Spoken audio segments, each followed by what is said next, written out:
ঈদ উৎসবে বাঙালির দীর্ঘ ঐতিহ্য নতুন টাকায় সালামি। তবে এবার নতুন টাকা সংগ্রহ করা নিয়ে বেঁধেছে বড় বিপত্তি। রাজধানীর খোলা বাজারে ব্যান্ডেল প্রতি অতিরিক্ত গুনতে হচ্ছে ৩০০ টাকা। এ নিয়ে ক্ষোভ জানিয়েছেন ভোক্তারা। অনেকে টাকা না কিনে ফিরে যাচ্ছেন। বিস্তারিত জানাচ্ছেন সেলিম মালিক। বাঙালির ঈদ আনন্দের অন্যতম বড় অনুষঙ্গ ছোটদের সালামি, আর তা অবশ্যই হতে হবে নতুন টাকায়। ব্যাংক থেকে এবার যারা টাকা সংগ্রহ করতে পারেননি তাদের গন্তব্য রাজধানীর গুলিস্তান সহ বেশ কয়েকটি জায়গায়। ঈদ উদযাপনে যারা গ্রামে ফিরে যাচ্ছেন বা ঢাকাতেই কাটাবেন, অনেকেই শেষ মুহূর্তে নতুন টাকা কিনছেন চাহিদা অনুযায়ী। ভাগ্নি আছে পরে হলো ছোট ভাই ব্রাদার আছে। আমার ঈদের সময় যেমন সালামি নিতেও ভালো লাগে, তেমন দিতেও ভালো লাগে।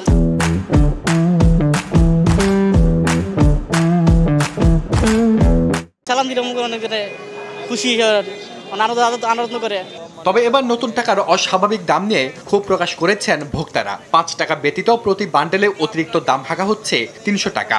২০ আমি ২০০ করে নিয়েছি, এখন ৩০০ করে চাইতেছে। সব প্রতিদিন খালি বাড়ে কমে না তো একদিনও। মানে জালিয়াতি ব্যবসা শুরু করছে। ১০০ টাকা ১০০০ টাকা ১০০ টাকা নিলে চলে, ৩০০ টাকা।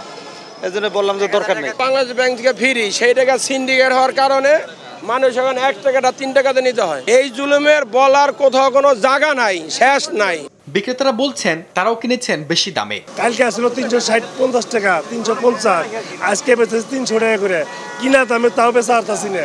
আমরা সরাসরি আনতে পারতাম, নালি একটা প্যাকেট নোট ১৫০ টাকা বেচলি। যারা চাকরি করে, যে ব্যাংকের আত্মীয় স্বজন লোক আছে, ওগুলো পুষাইয়া দেয়, আমার কাছে এনে বিক্রি করে যায়। ওরা আবার বেশি রাখতেছে, আমাকেও বেশি বিক্রি করা লাগতেছে। নতুন টাকার আনন্দের ঘ্রাণে ভরে উঠুক ঈদ উৎসব, এমন প্রত্যাশা সকলের। সেলিম মালিক, RTV, ঢাকা।